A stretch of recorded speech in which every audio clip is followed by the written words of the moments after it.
Good evening, my beautiful ladies. Our class is about to start on the Zera Shimshon as well as on Shabbat.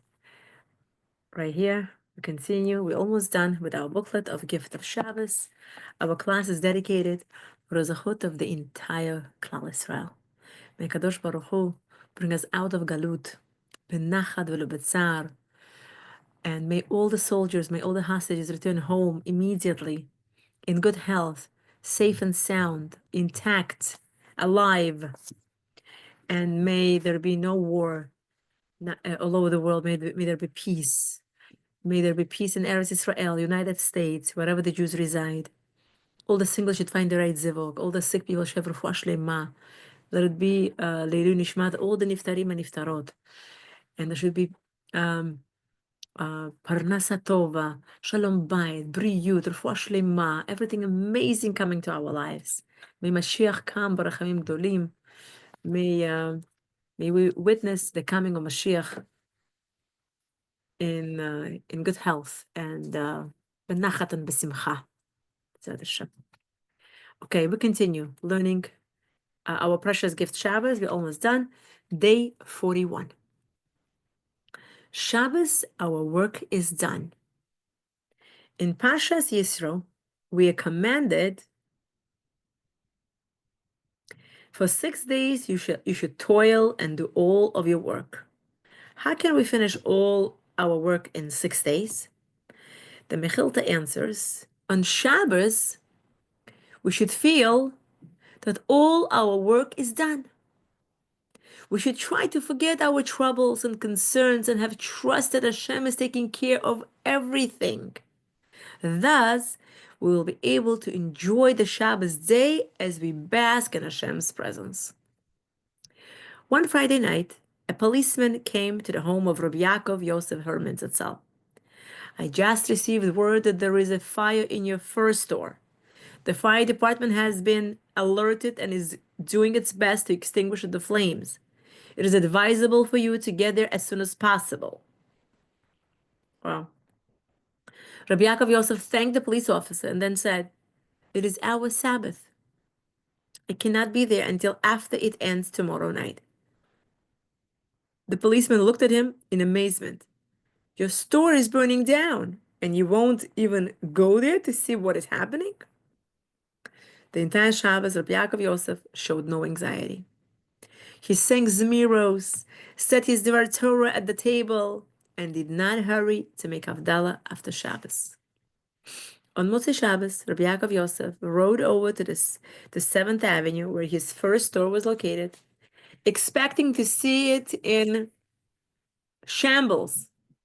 However, it was the adjoining first store that had gone up in flames. So in other words, it was not his first store that went on flames, but it was somebody else's first store right next to him. See the way HaKadosh Baruch Hu works? Halacha in practice. Boneh, soter, ohel, and makeh befatish. Placing a net, plastic blanket over something. Placing a net over a baby carriage or playpen falls under the category of boneh. This can be done with the following shinui, a different way. First open up the net and then wheel the carriage under the net. Oh, wow. It is easier to do this with 2 people. Wow. Okay, so basically it's a carriage and you want to put a net over it. So regular way you can't do it, you could do it b'shinui. So it means somebody will open the net and somebody else will wheel the carriage into it. It's like a different way. Interesting. Okay. Placing a plastic over a single or double carriage should be done after the hoods are opened. Okay, the hood has to be opened. Then you could put plastic over a single or double carriage. Okay. Making a tent by placing a blanket over the back of 2 chairs can fall under the category of boneh. We spoke about it last week. This can be done with the following shinui. First, open the blanket and then push the chairs under the blanket. Taking apart such a structure falls under the category of soter. This can be done by pushing away the chairs first and then removing the blanket. So basically, we have to do the other way, not the regular natural way. Understand? Okay. You set a table with food for a simcha. You may place a plastic tablecloth over it. However, if you add a height to the table, you may not place the tablecloth over it. Example, you may not place a bottle of grape juice at each corner of the table and then cover it with a tablecloth so that the plastic will not stick to the food. Okay, again, you may place a plastic tablecloth over it. However, if you add height to the table, you may not place a tablecloth over it. Example, you may not place a bottle of grape juice at each corner of the table and then cover it with a tablecloth so that the plastic will not stick to the food. Okay, basically, this is the table and there's food already, and you don't want the plastic to stick onto the food. So you're putting 4 bottles of grape juice, and then you're putting plastic over it. This way, it's not going to stick to the food. You cannot do this on Shabbos. Next, umbrellas. It is asur to open or close an umbrella on Shabbos. For this reason, umbrellas are muktzah and may only be moved kiliyachar yad. Example, by pushing it with the feet. Interesting. May only be moved. Okay, so opening the umbrella is a problem. Closing it is also asur on Shabbat. It's muktzah, but but to move it, let's say it's on the floor and you forgot to put it away before Shabbos, and now you want that space to be a little bit clean. So you want to move it. So apparently you can even move it with your hand. So you're supposed to move it by pushing it with your feet. Okay. It is a shaila if umbrellas which are inserted into tables may be opened or closed. Interesting. It is a shaila, it's a question. If umbrellas which are inserted into tables may be opened or closed, it's a questionable. One should ask a shaila in reference to an umbrella that is hooked onto a baby carriage. Okay, so if there is a baby carriage and you're not sure what to do with it, you're supposed to ask a rav.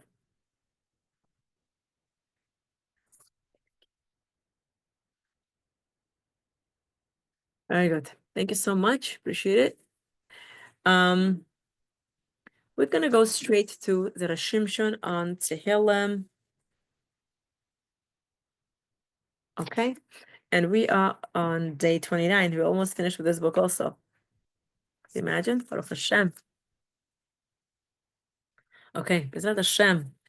May the zechut that we are learning, Zera Shimshon, may Kadosh Baruch Hu give us the fulfillment of the blessings of Zera Shimshon, that it should be fulfilled upon all of us. The promise that Hashem, that Zera Shimshon promised that whoever learns his Divrei Torah, his teachings, whoever learns, that he will be blessed with the health and wealth and beautiful children around the table like olive shoots. And may Kadosh Baruch Hu fulfill the blessing of Zera Shimshon on all of us for sticking to it and for coming every week. Baruch Hashem, thank you Hashem a million times. And Bezrat Hashem, we should be all zochet to beautiful miracles and beautiful chesed that will constantly be surrounded around us and be showered upon us and the entire Klal Yisrael. Okay, day 29. Tehillim Kuf Mem Yud Dalet. 40 days and 6 hours. Only the righteous will give thanks to your name. The upright will dwell in your presence. The Gemara in Brachos tells us that in the early generations, Hasidim, pious men, would prepare for 1 hour before starting to pray and spend 1 hour after they finished. So, in other words, Gemara tells us that in earlier generations, Hasidim used to come and before they start davening, before they start praying, they would dedicate 1 hour. They would dedicate 1 hour preparing before they daven, and then they would stay for another hour after they finish davening. How do we know that one should wait before davening? Because it says, "Praiseworthy are those who dwell in your house." Tehillim 84:5. The word for those who dwell, yoshvei, indicates that they sit and wait before praying. And only afterward, as the pasuk goes on to say, do they praise you, HaKadosh Baruch Hu. Only then do they pray. So how do we know that there is a power in preparing for an hour after davening? From our pasuk in Tehillim, only the righteous ones will give thanks to your name, meaning Hashem's name. The upright will dwell in your presence. The Maharsha explains that the words "the upright will dwell in your presence" mean that the upright need to sit and remain, because the word Yoshvei is used here too, in the presence of Hashem's countenance, without even davening, just waiting for an hour after davening as they linger in Hashem's presence and contemplate the effect of their prayers, just as one wouldn't run away after spending time with a king.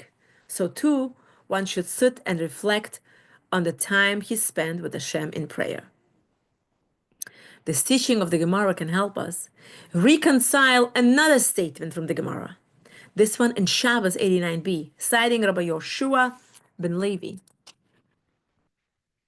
The Torah tells us that people saw that Moshe had delayed in descending the mountain, Shmos 32:1. The Gemara says that we shouldn't read the pasuk as saying boshesh, that he delayed in coming, but rather ba'u sheish. 6 hours have arrived. This implies that Moshe Rabbeinu was planning to return from Mount Sinai on the 40th day, at the beginning of the 6th hour. Why did Moshe Rabbeinu specifically plan to stay on the mountain for 40 days and 6 hours? Elsewhere in the Gemara, in Nedarim 38a, we learn that Moshe remained in heaven to receive the Torah for 40 consecutive days. Every day, he learned Torah from Hashem, and at the end of every day, he would forget what he learned. Only at the end of the 40 days did Hashem give him the Torah as a gift. And after that, he no longer forgot what he learned. But why didn't Hashem give Moshe the Torah as a gift immediately instead of making him wait for 40 days? Good question, right? Why didn't Hashem give Moshe the Torah immediately? Why he had to wait for 40 days? The question is addressed by the Sifsei Cohen and the Alshech, who both explain that since Moshe Rabbeinu entered the world like every normal child, experiencing the regular 40-day period that every embryo undergoes while being formed into a viable fetus, it was impossible for him to receive the spirituality of the Torah until he cleansed his body of its physicality for a 40-day period. Imagine. We see that in order for Moshe Rabbeinu to be able to cleanse himself completely, he needed to be in heaven for 40 complete days. The Torah says that when Hashem told Moshe to ascend Mount Sinai, he said, "We prepared in the morning, ascend Mount Sinai in the morning, and stand by me there on the mountaintop." Shmos 34:2. Essentially, Hashem was commanding him to ascend at the beginning of the 4th hour of the day, which we can infer from another statement in the Gemara, in Brachos 27a, which says that the morning begins only from the 4th hour. If that's the case, the 40-day period that Moshe was in heaven concluded only after the 4th hour of the 40th day. And even after that was done and he finally had the Torah, Moshe had to wait yet another hour, as we learn from one pasuk. Only the righteous will give thanks to your name. The upright will dwell in your presence. This pasuk teaches us that the upright need to spend an introspective hour after they have finished davening, having just beheld Hashem's countenance They must linger in his presence. This is why Moshe waited an extra hour, so that he descended from Mount Sinai at the beginning of the 6th hour. So basically, every day, the day starts only in the 4th hour of the morning. The first 40 days, he had to stay upstairs in Shemayim because he came as every normal regular child, and for 40 days the embryo was forming inside the mother's womb, and in order for him to obtain spirituality, he had to erase and clean the physicality. So for 40 days upstairs in Shamayim, he was removing the physicality. Then, as he was ready to receive spirituality, he had to wait 4 hours because the morning starts in the 4th hour, and then 1 hour before and 1 hour after. That makes 6 hours. So 6 hours. So 6 hours of 40 days and 6 hours. So it makes 40 days and 6 hours, and that's what makes the amount of time that Moshe was away. Only then did he come to his people. From here, we can understand why there is such power in lingering for 1 hour after davening. Because when done correctly, our praying can be akin to seeing the countenance of Hashem, so to speak. Moreover, we can now understand why Moshe Rabbeinu needed the exact amount of time above in heaven before he was able to return. And that was why he told Israel that he would return to them in 40 days and 6 hours. He knew that he needed to be on the mountain for 40 complete days, which began at the 4th hour of the day, to purify himself, and then another hour to receive the Torah from Hashem, and then he would need another hour to tarry there for another hour after having been in Hashem's presence. Only then would he be able to return to Bnei Israel. While the additional hour was spent in introspection by early Hasidim, it is not necessarily expected from us. We can at least take this message to heart and not rush out of shul straight after davening, or even before the service has finished. Let us take a few moments of appreciation for the time we spent with Hashem, for surely those extra moments will help our prayers ascend even higher than they would have otherwise.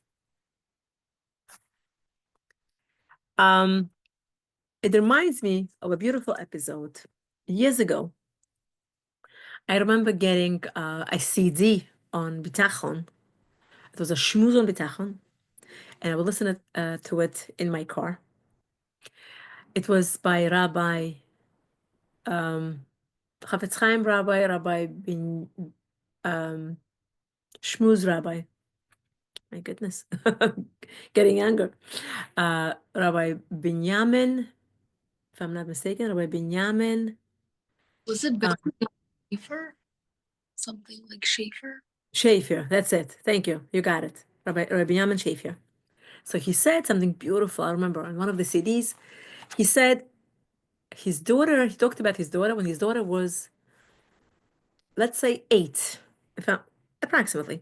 The daughter was 8 years old, and she was very into, like, let's say basketball, one of the sports, and usually this kind of a sport was more like a male oriented, but she, for whatever reason, she loved that sport, and she tells her father, Rabbi Binyamin Xavier, she says, Abba, Daddy, whatever, Tati, whatever, whichever way they call each other, I would love to attend to a real, let's say, basketball game or baseball, whatever the game was. And he says, sure. So one day he gets a very good deal on the tickets, and he buys ticket, one for himself and one for his daughter, and they decided to go to the real game. Now they are in the whatchamacallit? In the I don't know the name of it. The Stadium. okay, in the stadium. Okay, thank you. In the stadium. So in the stadium, And he says, we went early. Let's say the game starts, let's say, I don't know, let's say 4 o'clock the game starts. He says, we went early in the morning because we were told we're allowed to go early and we're allowed to observe the practice of the players before the game starts. So because my daughter was totally in love and she had books and she would read books and she would follow them and it was like her hobby. Like she really, really loved this kind of sport. So I said, okay, I'll make you happy. We're gonna go. So he says it was Sunday. We went in the morning. And he says, I knew that it's gonna be a long day. I said, I didn't know what to do. I said, I brought some books with me, some books even on whatever the sport it was, plus other books. I brought it with me. And he says, I started to read about how this sport, let's say we're gonna name it basketball, let's say, basketball players. And he says, what they did was they would have 4 hours of practice before the actual game starts. And he said, when I learned this, that they practice for 4 hours before the actual game starts, he says, it was such a message for me, Rabbi Schaefer said. If the basketball players or any professional high league players take 4 hours of practice before the actual game starts, shouldn't we, as Jews, take this beautiful lesson that Hashem shows us to take to our heart and say, if they could do 4 hours before the game, shouldn't we come to shul before we daven a little bit earlier? Not exactly a few minutes late, but like maybe 10 minutes earlier, maybe 1 hour earlier. As I was preparing for the class and I was reading and preparing for this Zera Shimshon part, I said, wow, this is so beautiful because it shows that Moshe Rabbeinu stayed with Hashem before and stayed after 6 hours, 40 days and 6 hours. And they said that it's such a unbelievable experience to be in the presence of Hashem before and after. And reminded me of Rabbi Ben Zion, that's it, Ben Zion Shafir, not Binyamin, Ben Zion Shafir, that it was such a message for Rabbi Shafir that the professional high league players, they take 4 hours of practice on the day of the game. This way they're all warmed up and they know what they're doing and they all ready. And when they go into the game, they're already all hot and warm and they're so quick. Wow. That's a message for all of us. Before we come to Hashem with our request, with our davening, we should take a few minutes just to talk to Hashem, just to get into that mode that I am right now in front of Hashem. I'm talking to Him. And when we're done, not to quickly rush out, but stay for a couple of minutes. Absorb the presence of Hashem. Beautiful. Next part of Zera Shimshon is lying is not the Torah way. Also amazing. Kuf Mem Dalet Yud Aleph. Release me and rescue me from the hand of the strangers. Their mouth speaks vanity, and their right hand is the right hand of falsehood. The Gemara, 192a, relates a powerful thought. Speaking falsehood, read lying, is akin to worshipping idols. The Gemara derives this from the words that Yaakov Avinu said to his mother Rivka when protesting her request that he trick his father and claim to be Esav. I will be as a deceiver in his eyes. Bereshis 27:12. The word for deceiver used in this pasuk, misateya, appears in a pasuk from Yirmiyah with regard to idolatry. They are vanity, the work of deception, Yirmiyah 10:15. Why is it that lying is like worshipping Avodah Zarah? So Shimshon explains that regarding the nations of the world, it is written that in our pasuk from Tehillim, their mouth speaks vanity, and their right hand is a right hand of falsehood. Before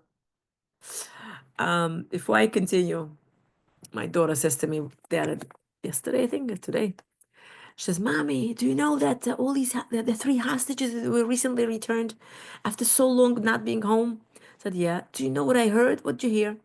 She says, they gave them a little bag with pictures of them in the place where they were kept. And it said, oh, we were here, you couldn't find us. And they also said, she said, they took pictures with them and they gave them like a little um, pin, like Palestine and whatever shtiyot. And they gave them a pin, and they made them. They took them pictures with them together, with a smiley face, showing that we took care of you for over a year. We took care of you. No, we're good people. And my daughter says to me, "This is such a lie. They made it look like it's they took care of them." I said, "I know. We're talking about lies. Deceiver in the eyes. The word for deceiver is used in Pasuk Misateya, appears in the work, the vanity, the work of deception. And their right hand is a deception. Why is it that lying is like worshiping Avodah Zarah? Zera Shimshon explained that regarding the nations of the world, it is written from the in our pasuk from Tehillim, the mouth speaks vanity, and their right hand is the right hand of falsehood. I don't know if I posted the other day in the chat. A friend of mine put it in the chat. Rabbi Yuval Asherov said he heard from the person who he heard it from, and this person is a friend of the mother of the hostage. So the mother of the hostage gets a direct phone call from a terrorist, and terrorist tells her on the phone that he's a terrorist and that her son is in their hands, and that she should do two things if she wants to get her son back. That she should go to the government agency, whatever in Israel, and she should protest. And another one, she should say that whatever they're doing is wrong and their policy is wrong and that they should stop the war, etc. And the mother, without missing a beat, she says to the guy on the phone, she says, my son is not in the hands of Hamas. She says, my son is in the hands of God.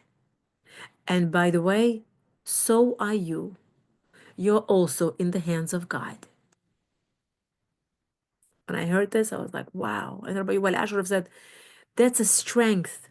That's the strength of the Jewish woman to be able to have emunah and bitachon and say, despite of the fact that I'm sure she's broken for not having her son for over a year. And it was recent. It was recent. Going back, sorry. That's how the Torah refers to the nation's relationship with telling the truth. When talking about Klal Yisrael, on the other hand, it is written, the remnants of Israel will not commit corruption. They will not speak falsehood. Zephaniah 3:13. And because this is the case, someone who lies is showing that he is not part of the Jewish people, because the Jewish nation speaks truth. Instead, he's associating himself with those who serve idols. By lying to others, a person is showing by his actions that he is removing himself from Klal Yisrael, acting as if he's associating with those who worship idols, about whom it is written, their mouth speaks vanity and their right hand is the right hand of falsehood. That's true, we know that. Zera Shimshon teaches us that one of the hallmarks of a Jew is telling the truth. And while there are many mitzvahs that are relatively straightforward, things have a way of becoming complicated when it comes to telling the truth. Granted, the Torah exhorts us to tell the truth and stay away from falsehood. But at the same time, the Gemara informs us that in certain circumstances, we are allowed to bend the truth for the purpose of peace. This is no simple matter, and one needs to study the subject at length to understand exactly when one is allowed to change his words But the bottom line is that there are times when twisting one's words is a mitzvah and not the opposite.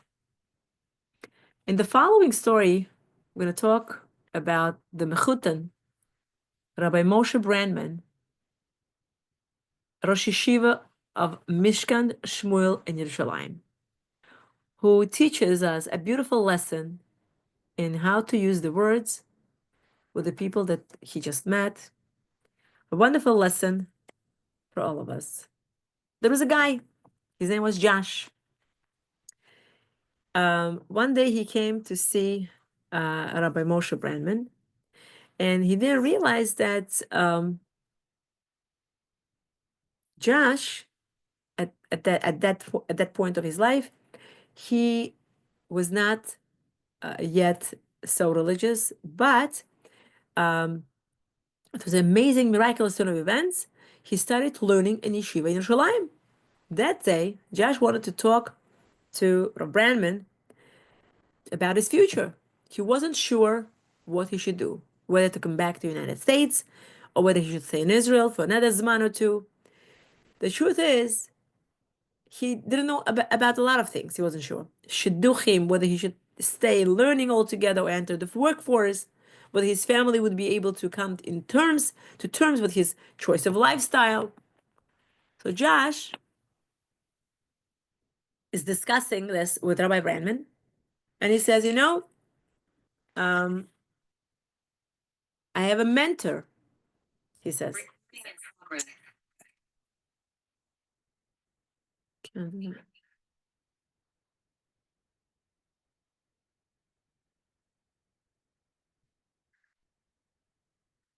Okay.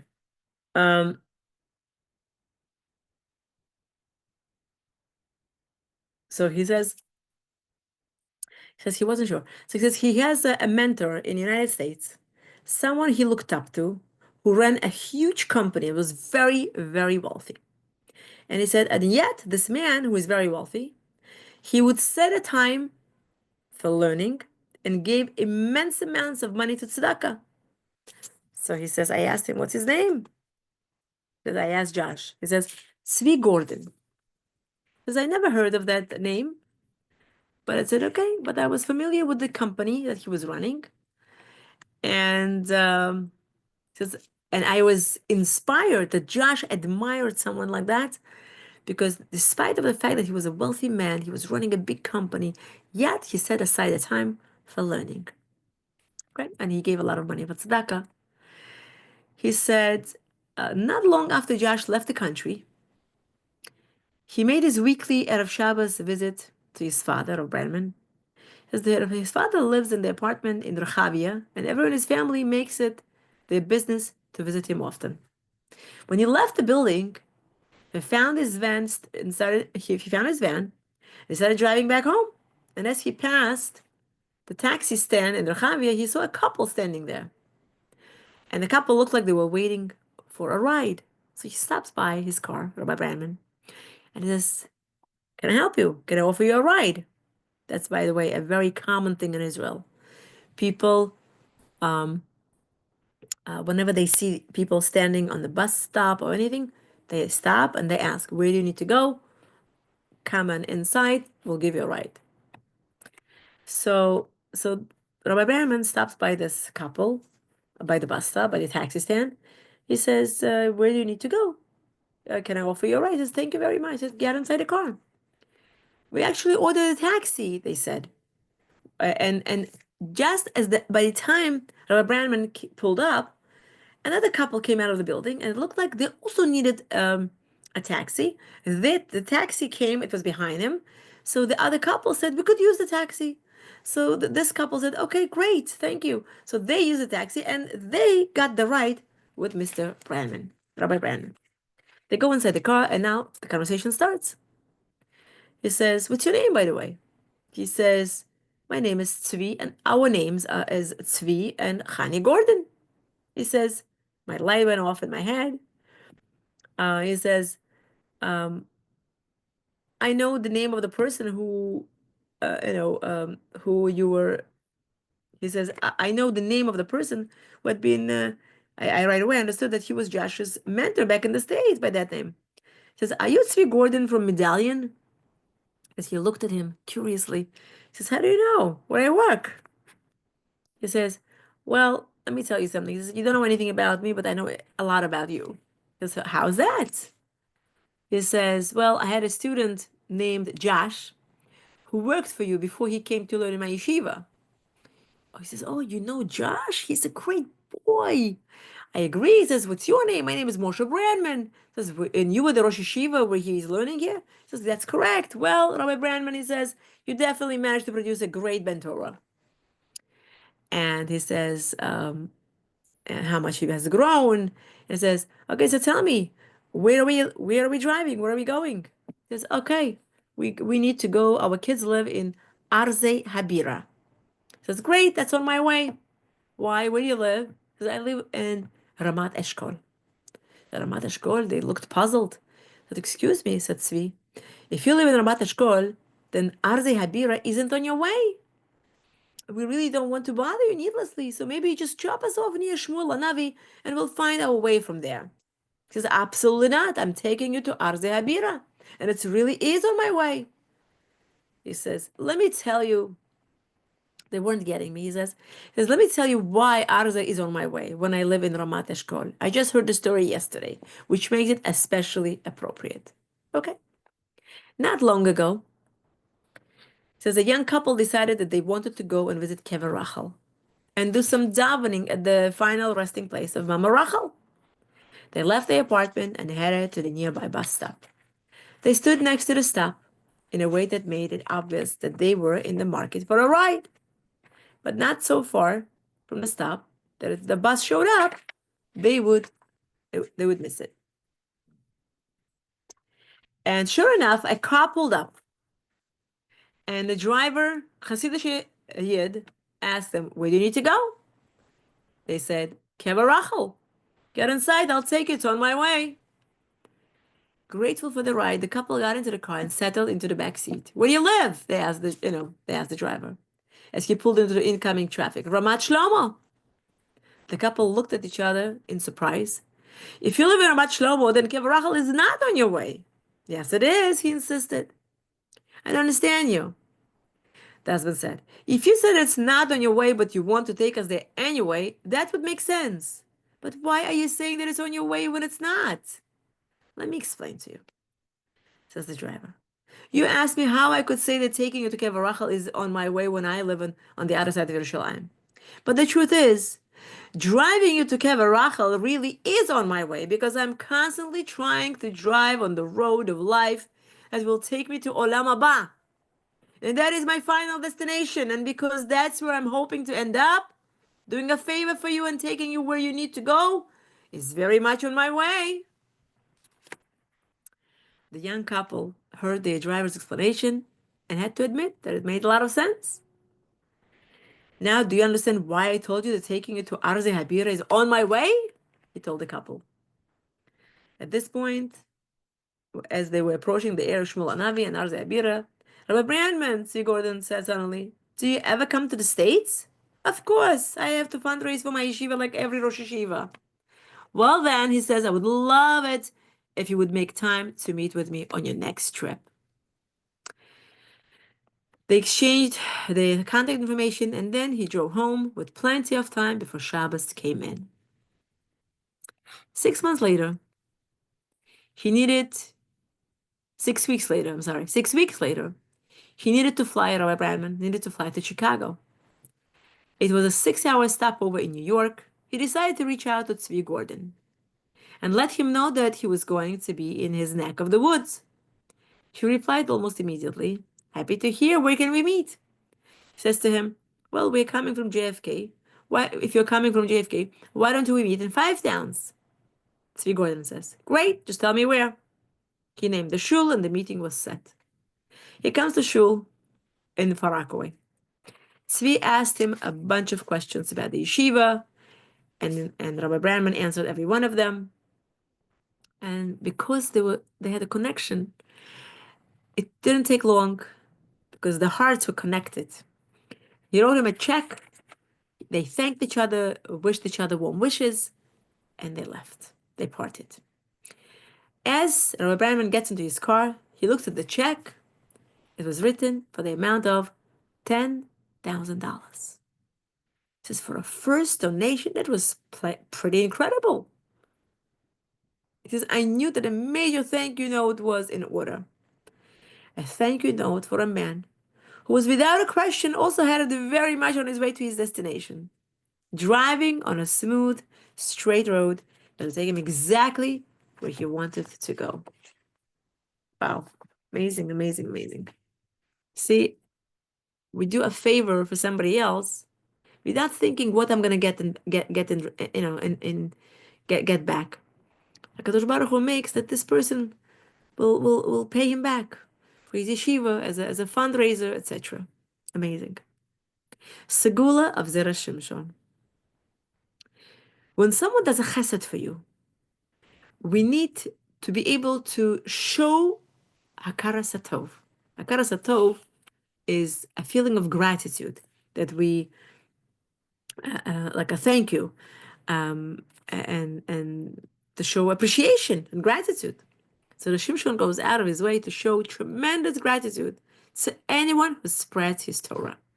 There's a beautiful story. There was one lawyer who was at the beginning of his career, and he finished law school, and he had to take a bar exam, and he thought that he was all prepared. He's okay. He could do it, and he already had an offer of the job on the condition that he has to pass the bar exam. Okay. And he felt that he had enough preparation before the test. And when he went for the exam, bar exam, he realized that the test was much harder than he anticipated. And he felt that it was much too hard, and he felt like he wasn't prepared. And sure enough, after a few days, when he receives the answer actually was that he didn't pass the exam. He didn't pass the test.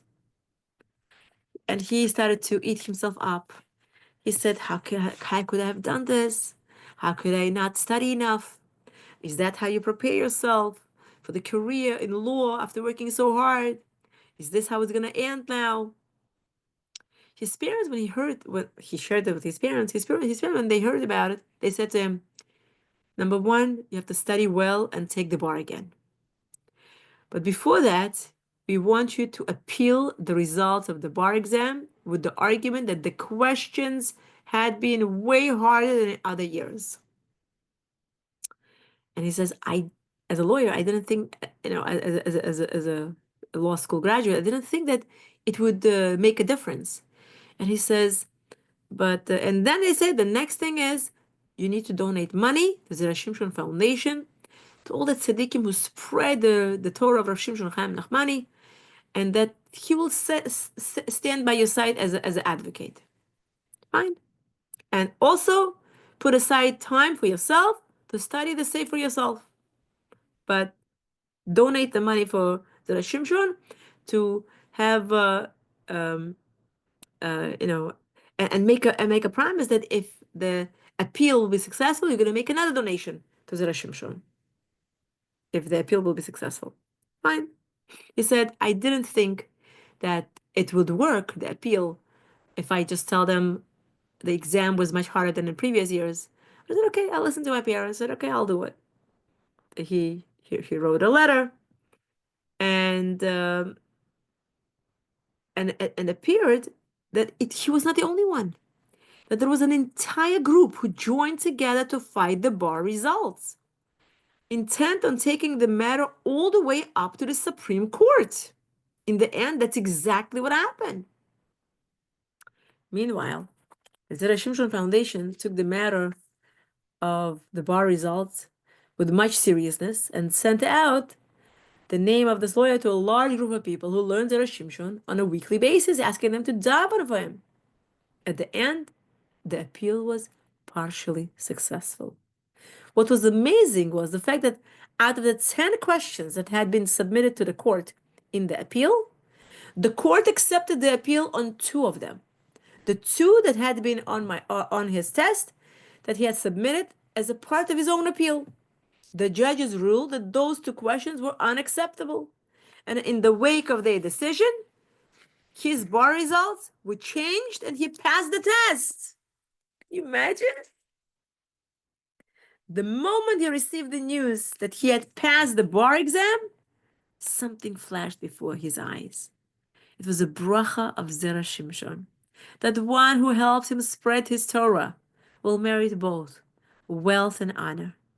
And he knew that he had been granted to a reprieve in the merit of Rav Shimshon Chaim's blessing.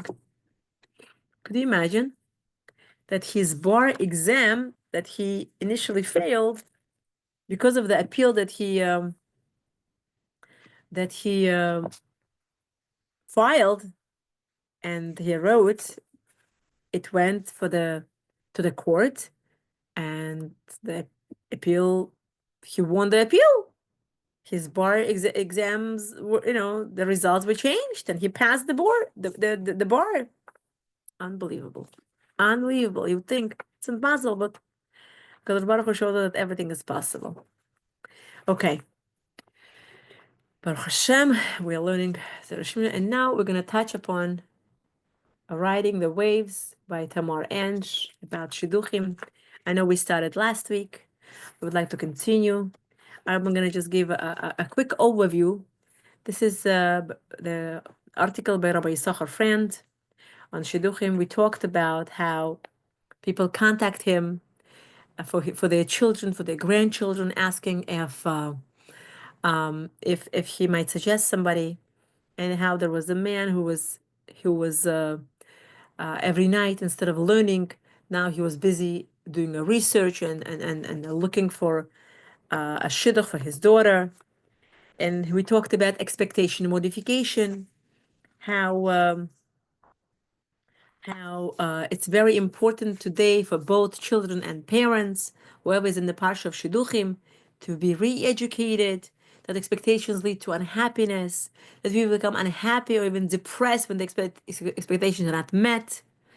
And we talked about how if the woman receives flowers, a large bouquet of flowers from her husband every Friday, and then in the middle of the week, her husband shows up with a single rose, when will the woman be happier?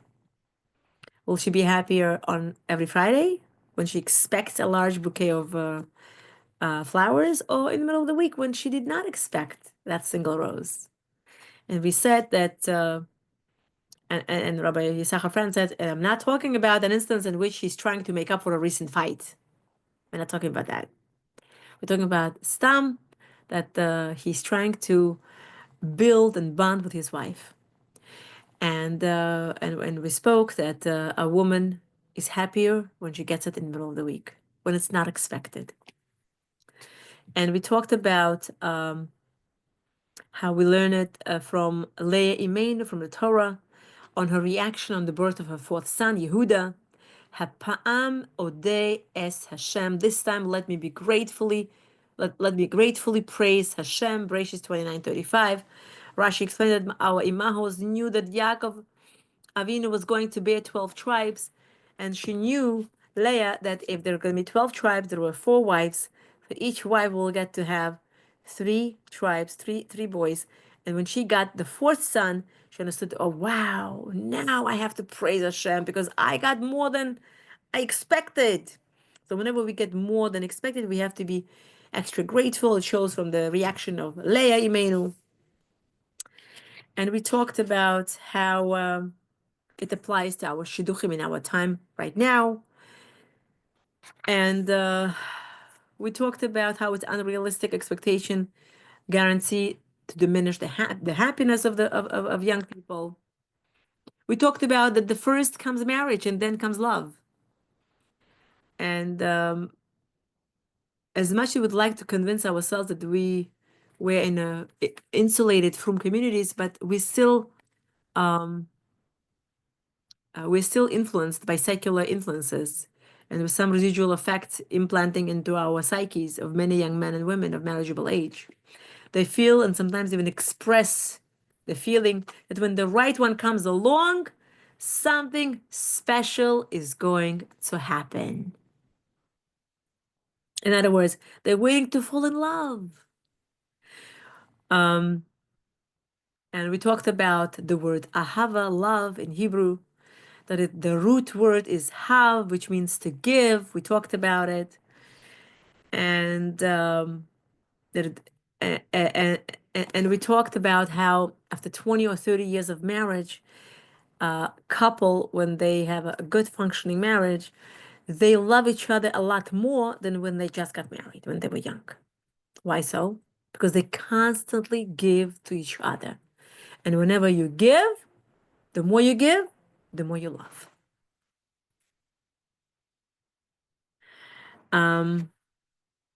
We talked about how a young couple who had spent a few weeks dating intermittently expect to have true feelings of love for each other. It's impossible. Neither one has done anything substantial for the other party. Right? Rabbi Sacha Friend says, many young men and women in Shiduchim are waiting to be swept off their feet. Both in yeshiva, boys in yeshiva have asked him, I can eat, I can sleep, I can learn. Does that mean I do not have true feelings for the girl that I'm seeing? You understand? They're waiting to feel lost in surreal feeling of love, so to speak. To hear bells and whistles, to become starry-eyed. To experience some of the tired cliches that secular society has surreptitiously slipped into our subconscious. And chances are that they will be waiting for those magical feelings for a long time, because they rarely do. In Hasidic circles, the Chassan and Kala hardly know each other before they get married. And the research, what they do is they do a thorough research. The parents meet, and they decide that since the boy is a nice boy and the girl is a nice girl, and the families seem to match, they can get married. In their circles, checking information is enough to enable them to drink a l'chaim. Rabbi Sachar Friend says he's not suggesting the litusha and yeshivisha circles, communities, should change their course and embrace the Hasidic model. He says, I don't think we're willing to accept that approach so readily. But many of our Litvish Gedolim felt that there must be some level of attraction between Chassan and Kala in order for them to get engaged. But the decision in choosing a mate must be primarily based on a cerebral process, not on feelings or emotions. The decisions must be based on the fact that the girl and boy have common values and goals, that they respect each other, and that they are compatible with each other. Many times, Rabbi Yisachar Friend says, I ask a boy who comes to discuss a shidduch with him with some simple questions. Do you share common values?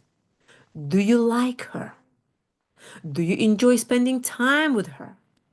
And heaven forbid, can you have fun with her? And if the answer to all of these questions is yes, I ask them, can you see yourself growing to love this person eventually? If the answer to all those questions is correct, then I guide him to get engaged, because this is all a boy can rationally expect to feel before he gets married. People generally do not fall in love, so to speak, through the shidduch process. And furthermore, when they do, it is often not a good sign. In most cases, when people say they fell in love, they're not talking about true lasting love that will endure the trials of life. It could be instead, they're referring to, it's called infatuation. Whether it be a physical infatuation or infatuation with some other factor in the shidduch. Infatuation tends to fade with time. And if it was mistaken for love, then there may not have been any effort to build real love in its place. If it sounds as though he's suggesting the shidduch process requires a person to take a leap of faith, it is because that is exactly what Rabbi Yisachar Friend suggests. Marrying someone who you feel compatible with, who is physically appealing to you, and with whom you share life goals, with that being the extent of your feelings, is a leap of faith. Our shidduch system merely narrows the gap so that the leap is not a foolhardy one, that we are not attempting to jump over the Grand Canyon on a motorcycle. But it does not guarantee success. Rabbi Sachar says, cars come with warranties, with 100,000-mile warranties, but marriages do not. Even those who do feel as though they are swept off their feet by their chassan or kala cannot be sure that they will happily be married. To build a successful marriage, you must be willing to invest hard work, to be ready to give unconditionally, and to compromise. If you're ready to do that, then you can get married, whether or not you feel that you're in love. I love it. When we address this message to the young people who are on the front lines of the shidduch scene, it is important for parents and rebbeim, Beis Yaakov teachers, and other spiritual mentors as well, to be aware of the problem of young adults who expect to fall in love. It is common for young men and women to come to those guiding them through the shidduch process and express concern over their lack of feelings for the person they're seeing. Sometimes they may not express it clearly because they're embarrassed to admit it. They realize it's not a frum way to say it, that they're waiting to fall in love.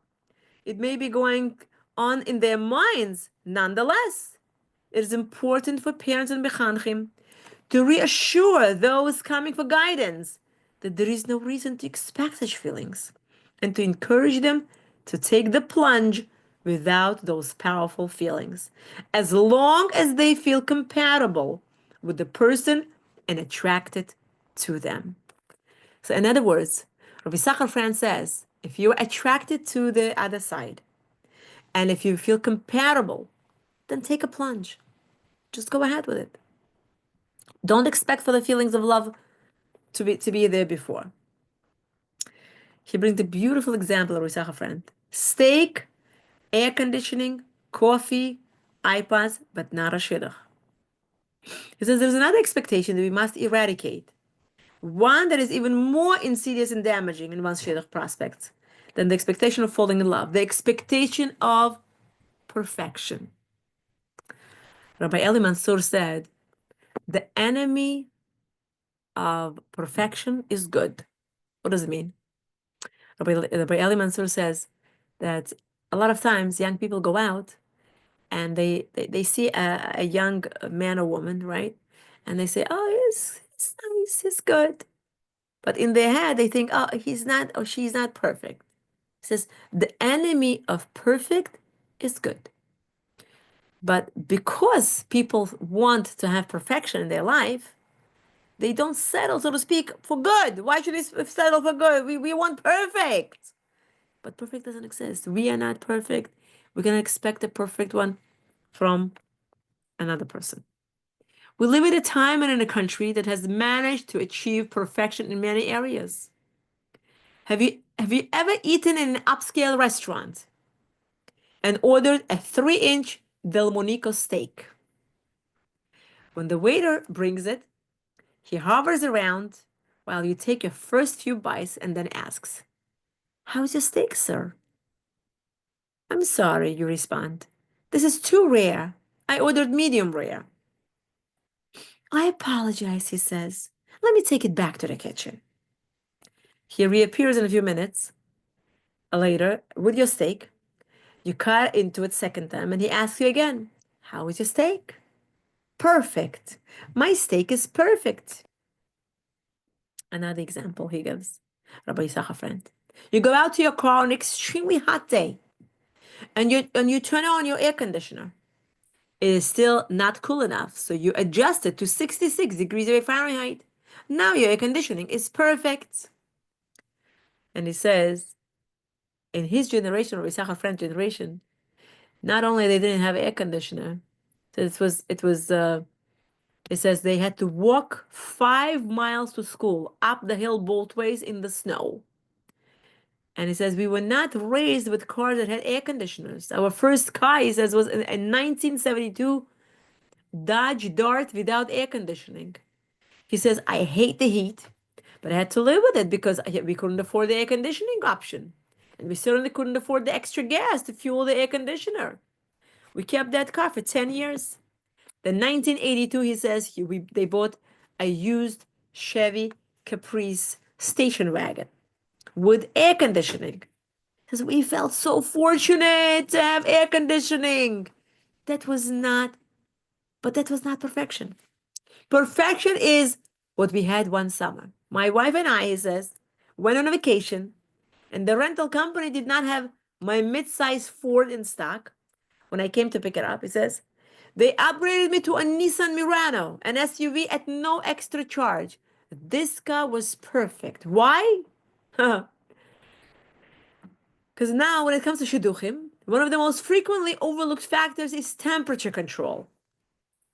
It has long been his observation that most men are always hot and most women are always cold. Because until this summer, each time we took a vacation, my wife wore a sweater in the middle of August. The Nissan Murano came with a dual control air conditioning, so that we could drive through Wyoming and Montana with an air conditioning set at 60 degrees, and then my wife said at 72. That was perfection. So in other words, he says that the perfection was when they were driving in a hot weather, and the car they rented, he put next to himself at 60, she put the wife next to her at 72. Oh, they were perfect. They were happy. I'm not suspecting anyone in my reading audiences that to do such a thing, but in my generation, when we wanted to listen to music, they would turn on the radio and hope that something they liked would be on the air. And our children can choose from 10,000 songs stored on their minuscule iPods and MP3 players. They can choose the perfect song for their mood. It's true. The steak is perfect, the air conditioning is perfect, and you can choose the perfect song. Should it come as a surprise that when it comes to Shiduchim, young people today expect nothing less than perfection? You understand? Unfortunately, we cannot expect perfection when it comes to choosing a spouse. And even more unfortunately, it is human nature to narrow one's focus to the one or two aspects of another person that are not perfect. You understand? So in other words, when we go out on a date, what we tend to do is to pay attention to one or two qualities that they were not perfect. That's the human nature. Boys will often approach me the day after a date and say, I now know that the most important quality is midos. The girl I met last night did not have such great midos. The boy will then be set up with another girl, and he will come back to me, he says, and says, I need an intellectual girl. This girl was wonderful. Her midos were perfect, but she was not intellectual enough. With a third girl, the midos and the intellect will be fine, and he'll complain that the looks weren't good enough. Says, I know a boy who invariably made the same declaration each time he returned from a date. Now I know what the most important quality in a girl is. And follow up with one of the many possible choices. Brains, looks, midos, and the like. Invariably, the girl he had just met was missing the quality he chose on to mention. Once a friend of his interrupted before he could list the most important quality and said, I know what it is. It is what the girl you just met was missing. Rav Pam Zatzal related that Bacher once came to him for advice. He said that everything was perfect about the girl he was dating, but he just wasn't sure whether he can get engaged. He should get engaged. When Rav Pam saw that the boy could not figure out what it was that was bothering him, he took the proverbial bull by the horns and asked, is it Chatzonius, the looks? Well, I have no problem with the looks, replied the boy. But the other Bachrim may think that she's not pretty enough. So in other words, the boy comes to Rav Pam, Zatzal, and says, everything is perfect about the girl, but I'm not sure if I should get engaged. So he says, what is it? Is it the looks? He says, yeah, the looks for me, it's fine. But I'm afraid that my friends will not like her, that they're not going to accept her, so to speak, that she's not going to be pretty for them. The entire issue of looks is sheker, responded Rav Pam. Sheker achen vehevel yofi. and you're ready to say no because the other boys will think that she's not pretty enough. You understand? Boys and girls in Shiduchim must be re-educated and taught that they cannot seek perfection in a spouse. They must realize that they're not perfect and that they cannot expect to find a perfect spouse. That if they do not realize that, it is the job of parents and mechanchim to make them realize that. And once we mention parents, this is important for parents to take a step back and admit that they are often culpable in this area as well. Meaning, like the parents sometimes tell the kids, "Oh, she's not perfect enough for you. Oh, he's not perfect enough for you." I know one guy actually who didn't get married. He's still not married, by the way. Didn't get married for a long time, and he's older bacher, and his parents already passed away. And once he was talking to somebody, and he said to that person, "When I was young and I was dating, and I would come and tell my mom would always find what was wrong with the girl. No girl was ever good enough for me. And I feel," the boy said, "right now I'm an older single, and my mother played her role for me to be still an older single at this age, because she always, she was never happy with any girl I dated." I'll never forget those words. When I heard this, I was like, wow, we don't want to pass away and our kids still being around, not married. And then they claim that we did not let them get married because we didn't find their prospects to be perfect enough for our children. That's what Rabbi Issachar Franz says, that the parents also, they play a role. Everyone feels that their child is wonderful, that he or she deserves only the best, which I understand, right? But to realize that you can damage your own child's prospects and inadvertently condemn them to years of painful waiting by demanding too much. Which leads us to the next point. Frivolous preconditions. What does it mean? Most people enter the parsha of Shiduchim with a mental list. Sometimes they even commit it to paper of what it is that they are looking for in a spouse. That is legitimate and even recommended. It is hard to find something if you do not know what you're looking for. But some people's lists contain items that are frivolous in best circumstances and downright moronic at worst. Listen to this, you can understand why. There are stories that abound regarding families that turn down Shiduchim because the grandmother walks into stores with Brace herself, a little shopping wagon. They can't do a Shidduch with someone with such a plebeian grandparents. You understand? So if the grandmother goes to the store with a shopping cart, oh, the grandmother was in the store with the shopping cart. No, we don't want to be making shidduchim with such a family. He says, Rabbi Yisrael Franz says, it actually happened. How about the person who said that he would not marry someone from a family who used the term drumstick to describe a certain piece of chicken instead of pulka? So look at he shows the nonsense that people consider for making a decision for shidduchim. He says, for example, if the family calls a drumstick instead of calling a pulka. Pulka is in Yiddish. Says, oh, if they call a drumstick, no, it's not for us. This nonsense, mamash. Because we hear such stories, we think, how insane can people be? So let us look at our own list. They may not be so arbitrary and silly, but they do contain items that are senseless. For example, I'm going out on a limb here, but why must the boy be older than the girl? I'm not suggesting, he says, that I'm the expert in all four sections of Shulchan Aruch, but I have yet to come across a halacha stating the boy must be older. What if the girl is 2 or 3 years older than the boy? Is that really a reason to reject the shidduch without bothering to look into the details?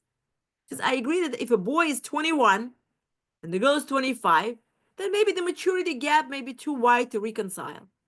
But if he's 23 and she's 24, why won't people consider the shidduch?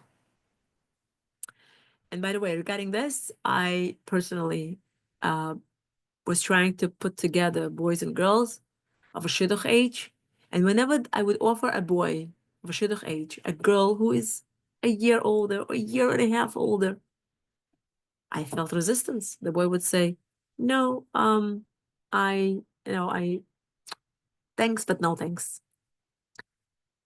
And I would talk to them and I would try to make sense to them. And I would tell them the story about Rabbi Pesach Krohn, how he went on a conference in New Jersey one year in Lakewood, and how he talked about Rav Shimshon Chaim, Rav Shimshon, Rafael Shimshon Hirsch, how he was 4 years or 6 years, I forgot, younger than his wife. 4 years, I think. I don't remember now. And how at the conference people heard, and there was a woman who calls him a few months later and tells to Rabbi Pesach Krohn, says, you are responsible for my son's shidduch. And he says, how so? I attended your conference, and you mentioned that the story about Rafael Shimshon Hirsch, how he was younger than his bride. And when he was asked, actually, when Rafael Shimshon Hirsch was asked, you are 22 and she's, let's say, 26. And he said, we were not brought here to play games. We're here to do the work, meaning to work for Hashem. And he said that it's not important, older, younger, a few years here and there. And how that year, he heard Rabbi Pesach Krohn that 700 couples got married because he spoke that it's totally fine if the boy is a little bit older. It's fine. That we should be a little bit open-minded. And this lady who called Rabbi Pesach Krohn said, I had a 23-year-old son in Shiduchim, and a person called me and said, I have a girl for your son, and a girl was 24. Before I attended your lecture at the conference, she said I would right away say, no, I want somebody who is my son's age or younger. But here, after I heard you, she said, I decided to give it a try. Sure enough, they went out and they engaged, and we want you to be Misader Kiddushin. She says to Rabbi Pesach Krohn. Rabbi Pesach Krohn was touched, and he becomes Misader Kiddushin. And she says, and not only that, the girl happens to be that she's a direct descendant of Rav Rafael Shimshon Hirsch. And a year later, this couple had a baby boy, and they called Rabbi Pesach Krohn again to tell him that the boy, they want him to be a moel. He comes, and what name do they give to the baby? Rafael Shimshon, in honor of Rafael Shimshon Hirsch. I'll never forget. And I would mention the story to the boys that I would talk to. I try to set up who is, the girl is older.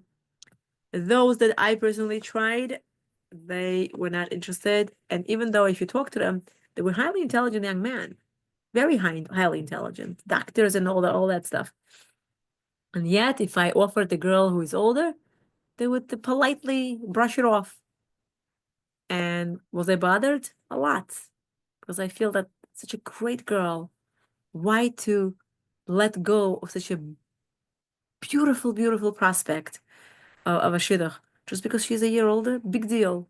My mother was 2 years older than my father. And I remember we always asked my father, did you feel uncomfortable ever? Or did you feel it bothered you? And my father always said, it never bothered me. And he said that I got smart kids for my smart wife. And I'm very happy and I'm very lucky that I made that choice. And there are plenty of people that I know that the wife is older than the husband, and they're very happy. And as a matter of fact, I think the smarter the girl, the more mature the girl, the better the marriage will be. And if she is a year older, big deal. If she's 2 years older, even more no big deal. Please, come on. Okay, let's see what Rabbi Yisachar friend says. He says, okay, so he says, I agree if the boy is 21 and the girl is 25, then there is a maturity gap a little bit too wide to reconcile. But he's 23, if she's 24, why won't people consider the shidduch? He's absolutely correct. People should be a little bit open-minded. We need to talk to people and explain to them that it's not a big deal if the girl is a little bit older. or even a 6 months older, or whatever. Next issue. Why are the yeshivas he attended and the seminary she attended considered a primary factor in people's minds? There are great boys and wonderful girls graduating from all institutions. I understand it is difficult to find out information and we must often rely on limited resources, one of which is the reputations that yeshivas and seminaries have developed. But when it seems that a shidduch prospect attended the wrong institution, so to speak, shouldn't we try to find out why he or she went there and what it says about them? Sometimes family members put pressure upon a boy or a girl and they attended a school that was inappropriate for them. Few people take the time to ask such questions. Why? Because we have become obsessed with the designer labels, whether on the clothes, eyeglasses, shoes, or sons-in-law. We are ready to reject people because they are wearing the wrong label. Unfortunately, many who have sought the best name yeshivos, who sought and seminaries remained in the parsha of Shiduchim for a long time, only to compromise after years of painful waiting. Before I continue, it reminds me of a story by Rabbi Duvi ben Susan. Rabbi Duvi ben Susan tells a story of a couple who got married, and the guy was 50 years old. And when he had a vort, and maybe not vort, Sheva brachos probably. When there was a Sheva brachos, the boy, the young man already. I don't know how much of a young man, but okay, we'll call him a young man for the story. Young, 50 years old Hassan. He spoke and he said, "I want to tell you a story. When I met my wife, as soon as I came to her house, I see she looks so familiar." And he says, "I realized I actually went out with her 30 years ago when I was 20. And we both said no to each other." And he said, "We both kept looking for somebody better than us, better than us, somebody better than what we met." He says, "Our heads were too swollen, we're too big. We thought too much of ourselves." He says, "If we didn't make that mistake, we wouldn't waste 30 years of our life." He says, "Today I'm getting married at age 50 for the first time." He said, "Had I said yes to this to my wife to be when I was 20, we could have had 30-year-old kids already, or whatever, 29, whatever." He said, "But today, because of that, all these painful experiences, we come to understand what's more important. And then we come back to the same thing what we started with." When I heard that story from Rabbi Duvi ben Susan, I said to myself, wow, everybody has to hear these. Everybody has to hear these stories. Because we need to understand, and I'll tell you more. A big gadol ador, Rabbi Rabinowitz, hold on. The rabbi of Rabbi Wallerstein, Rabbi Rabinowitz in Israel. He says in his book on Shiduchim, I have that book, I was reading. He said, if a boy, let's say, is 20, 21, 22, 23, whatever, young boy, young man, he says, if he would marry this girl after waiting for 2, 3, 4 years of dating, and then he would compromise because he finds it her to be a good girl, but he would compromise after 2 or 3 or 4 years of dating. He would still compromise and marry her if you ask him. Then he said he shouldn't wait for 2, 3 or 4 years on those nonsensical dates. Instead, get the girl and compromise now and get married early. The earlier you get married, the better for you. That's what Rabbi Gamliel Rabinowitz said. Okay, let's see. Okay, hold on. Okay, so we all want designer clothes. Okay. So the list of shidduch needs often go on and on. And ad absurdum, nowadays it is not enough for the girl to have attended the correct schools. Her brothers must also have attended the correct yeshivas. Isn't that ridiculous? We must all whittle down our list to 2 or 3 key items. Each boy and girl must identify 2 or 3 primary factors that they're seeking in a spouse.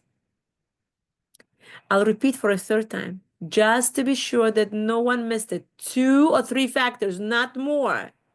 Rabbi Sachar Francis. How do I know that I'm correct? Because I learned it from no less a personage than Avraham Avinu. If there are mothers that believe that they must have Miss Perfect for their one and only tzaddikel and take advantage of the fact that it is unfortunately a boys' market, I have news for them. Avraham Avinu had a child that was closer to perfection than anyone else around today. He was a masmid, a pure tzaddik, and his father had money. Yet, Eliezer went to seek a girl for him who would have but one characteristic. She had to be Ba'alas Chesed. That is a quality that matters. A true Ba'alas Chesed will make a great wife and mother. She will have patience for her family and treat them properly. Now we have evolved as a nation from Yitzchak Shidduch. List to ours is beyond me. How we, Rabbi Yisachar says, how we got from the list of Yitzchak Shidduch list to our list, she says, it's beyond me. But I do know that the questions that I asked today cost people many years of happiness.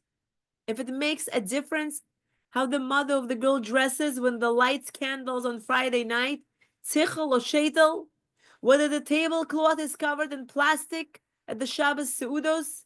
By the way, it's a very true examples that Rabbi Yisachar friend brings. I know a lot of circles that if they ask what kind of tablecloth they cover their Shabbos table with, if it's a plastic, oh, it's not for us. You would think it's a ridiculous thing. Who cares? But that's a thing in some circles.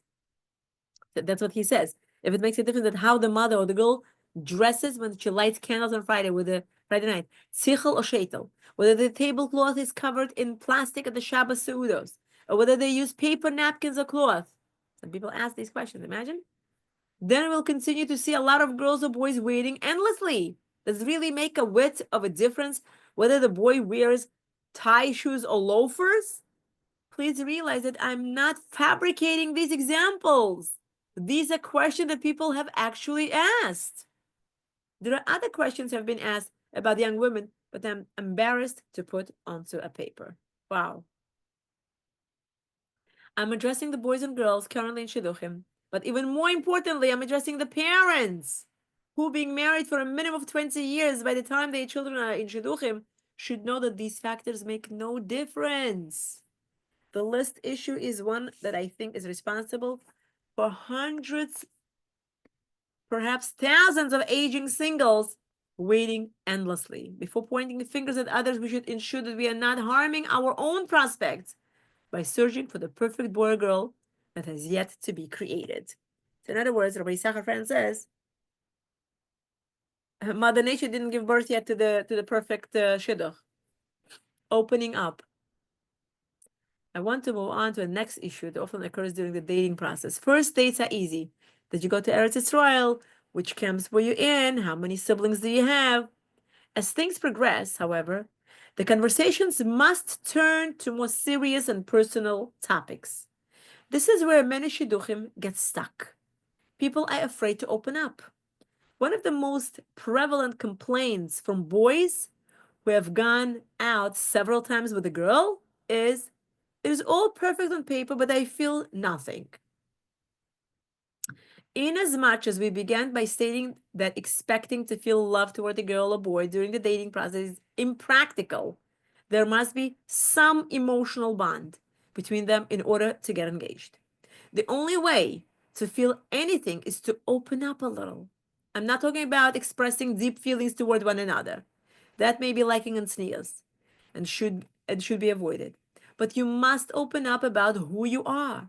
You cannot get engaged if you're just a generic yeshiva guy with a white shirt, a dress pants, and glasses, or a girl who attended Beis Yaakov for 12 years and then went to seminary in Eretz Yisrael for a year. Who are you? What makes you tick? You must reveal yourself. Let him or her know what you want in life. He says, I will give people the benefit of the doubt by assuming that some people avoid opening up because they associate it with rejection. Many times people go out 6 or 7 times and get very close to the person they're dating. And then for some reason or other, it breaks off. They have opened themselves up and been left standing, feeling exposed. This causes them to become gun shy. Others, especially girls, we will feel that talking about themselves and what they want in life is a breach of tznius. In either case, they must get over their discomfort and open up, or the shidduch will sputter and stall. Perhaps we can add a novel understanding of Chazal's comparison between Shiduchim and Kriyas Yamsuf to the seemingly endless list offered at Sheva Brachos. In the letter, the sea opened up. It was torn apart. In order for a shidduch to happen, you must open up as the waters of the Yamsuf did. There was once an older fellow who was dating for years and was not getting anywhere. Finally, he visited a psychologist who asked him to describe the girl he was dating at the time. He explained that the girl had recently been orphaned when her mother succumbed to a protracted illness. The psychologist suggested that he ask her about the experience. He felt uncomfortable with it, but he listened anyway. The girl opened up to him, and then he found himself opening up to her. And before long, they were engaged. And opening up is not only necessary for dating, it is imperative that you take that ability into marriage as well. Marriage is often described as a merger, but there is a terrible misnomer. When Procter and Gamble buys out Gillette, that is a merger. A marriage is a fusion. It makes two people become one unit. In order to fuse with another person, you must open up. We must all get involved. We have time, or we should wrap it up?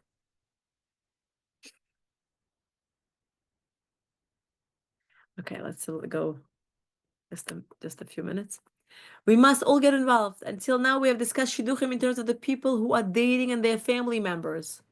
Now, Rabbi Yisachar Franz says he would like to discuss the topic as it applies to the rest of Klal Israel. One of the questions that we will be asked by the heavenly court on our judgment day is Asakta bepriya verivia. Did you engage in being fruitful and multiplying? Shabbos 31a. The Maharsha notes that the question is not did you bear children? Rather, it is did you engage in multiplying? He explained that Hashem will not ask us whether we bore children, because as the Aruch Laner, Nida 78 points out, He is the one, Hashem, who ultimately decides whether we are going to bear children. Rather, the question is whether we helped populate the world by helping others to get married. The Maharsha offers the example of marrying off orphans who do not have the means to get married. But we can extrapolate to making Shiduchim, which also helps populate the world. In other words, Rabbi Yisachar Friend brings a line from the Torah where it says, we will be asked on our judgment day whether we helped to populate the world. And that is if we made Shiduchim.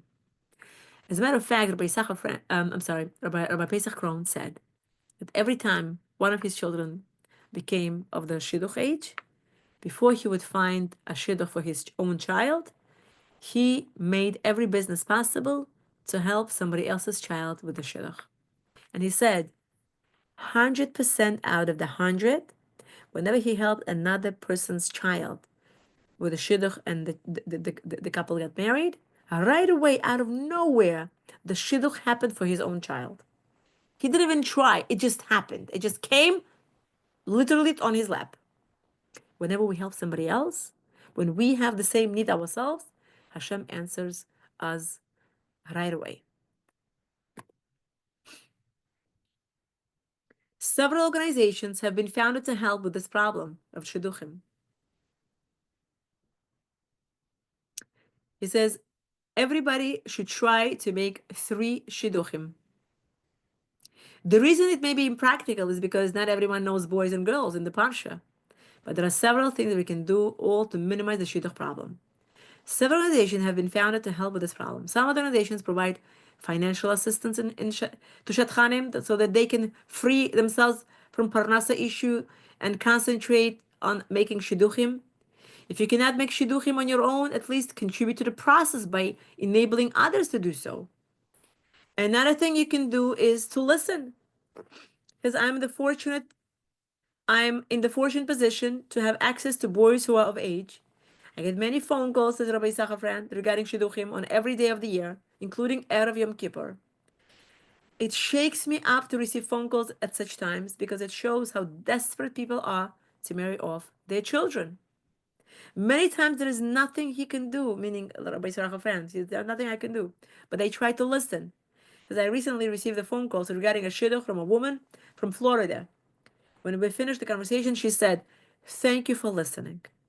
Apparently, people feel that they need a listening ear. Another thing you can do is return your phone calls.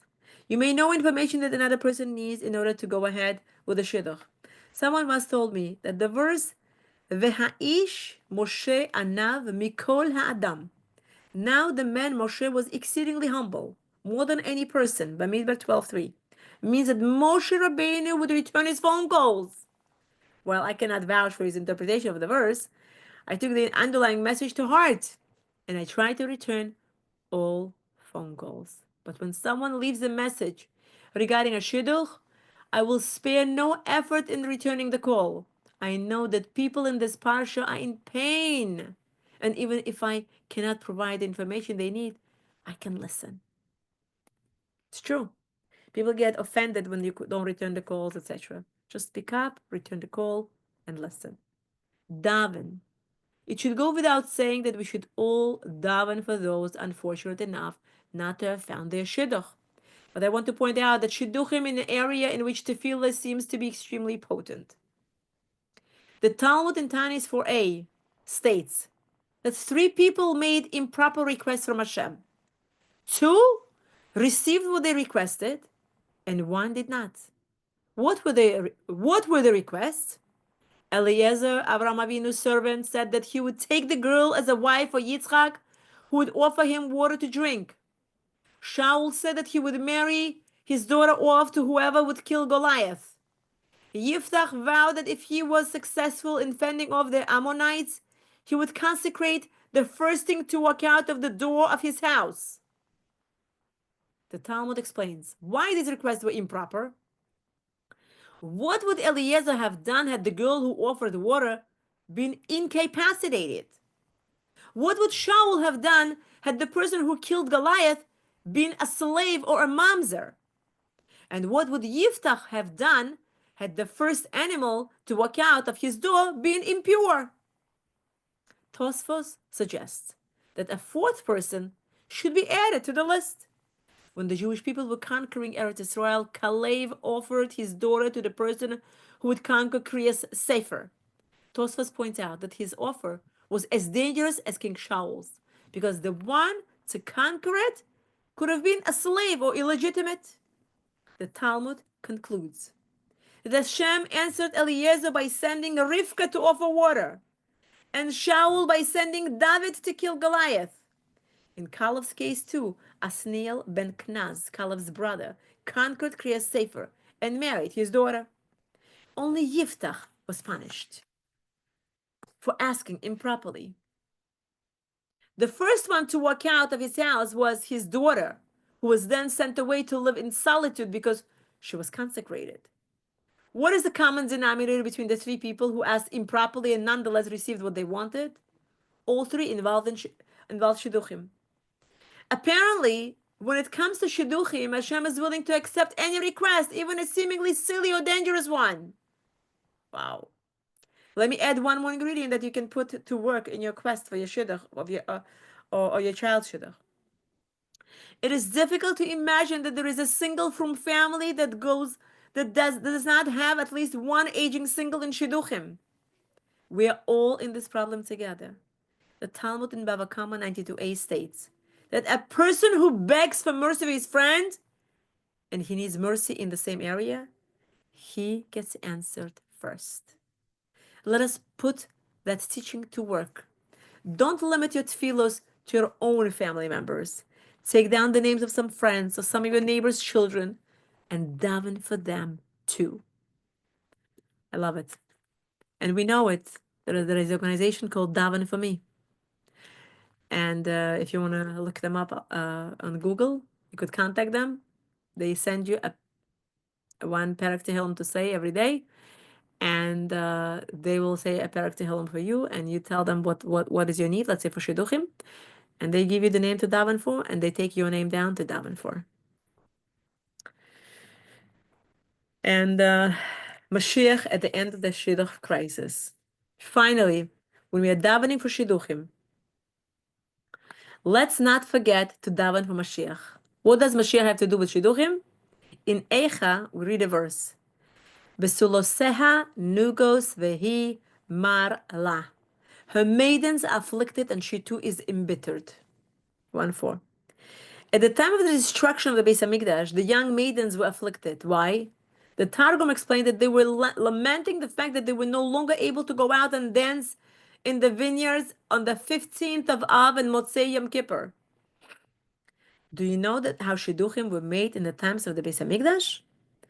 On these two special days of the year, days that the Talmud describes as the greatest Yamim Tovim of the year, the girls would borrow clothing from one another to make sure that they all had something special to wear. And mind-boggling as this may seem, they would dance in the vineyards. And the boys would choose their mates on those days. I remember when I saw this, I was like, wow, we don't do that today, huh? Could you imagine such a simple system? When they came of age, they would wait for Tu B'Av or Motzei Yom Kippur, and before long, there was a Mazel Tov. Wouldn't it be great if we could go back to this simple system? Nowadays, it would never work. We are in Galus, and in Galus, nothing is simple. Life is full of crisis and anguish. Sometimes we start to feel that things are great in Galus. We have our glad kosher Del Monico steaks, and our air conditioning, and our lattes, and our iPods, and beautiful houses. We don't forget spirituality either. We have yeshivos, and Beis Yaakovs, and kolelim, and kiruv institutions. We begin to wonder, what is missing? And sometimes Hashem has to remind us that Galus is still Galus. The Shiduchim crisis is just another reminder that we need Mashiach. As we wait for him, we need to mitigate the factors that are exacerbating the problem, and we need to daven.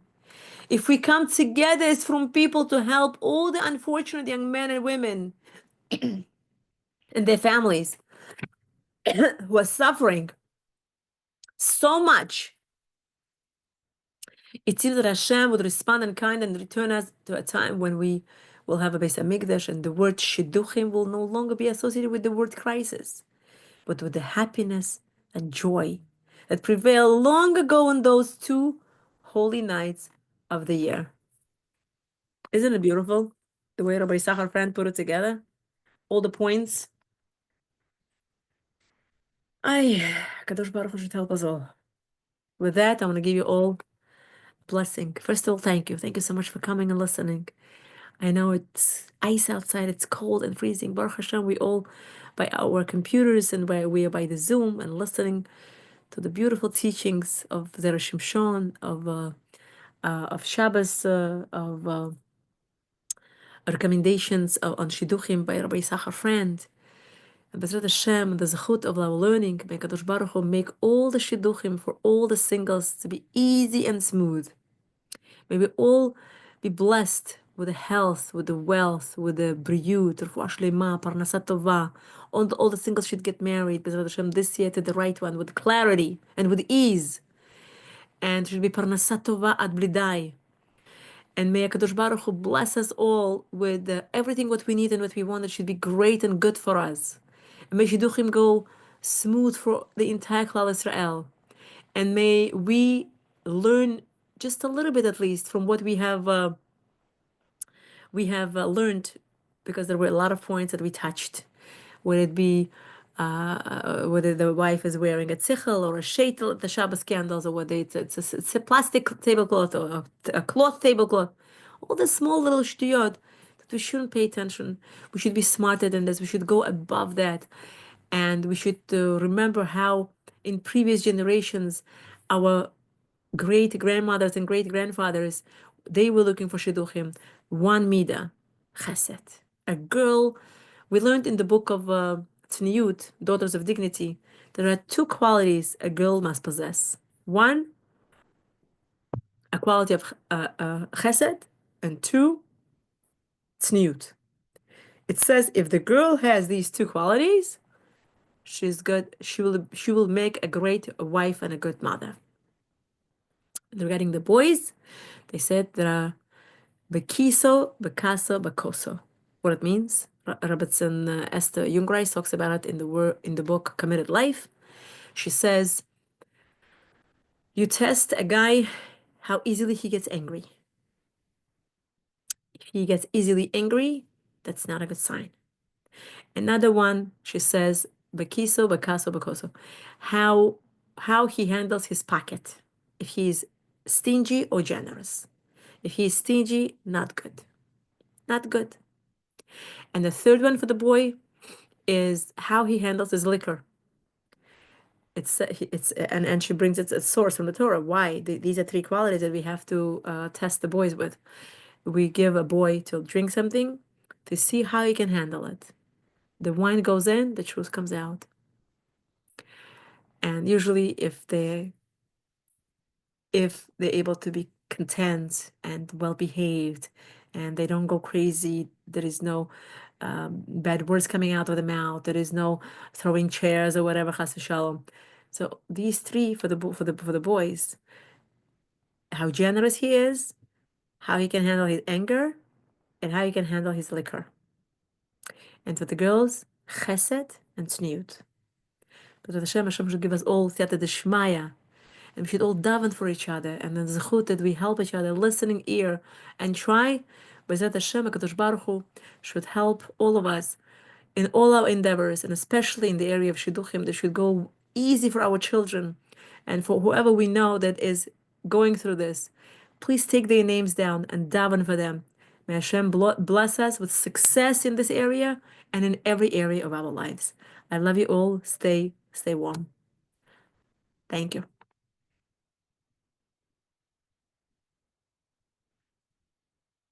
Thank you for joining us. Thank you so much. Thank you. Thank you, Roxanne. We love it. Beautiful. Thank you. Love you. Thank you so much. Thank you. Thank you so much. Thank you for joining us. Bye-bye. Good night.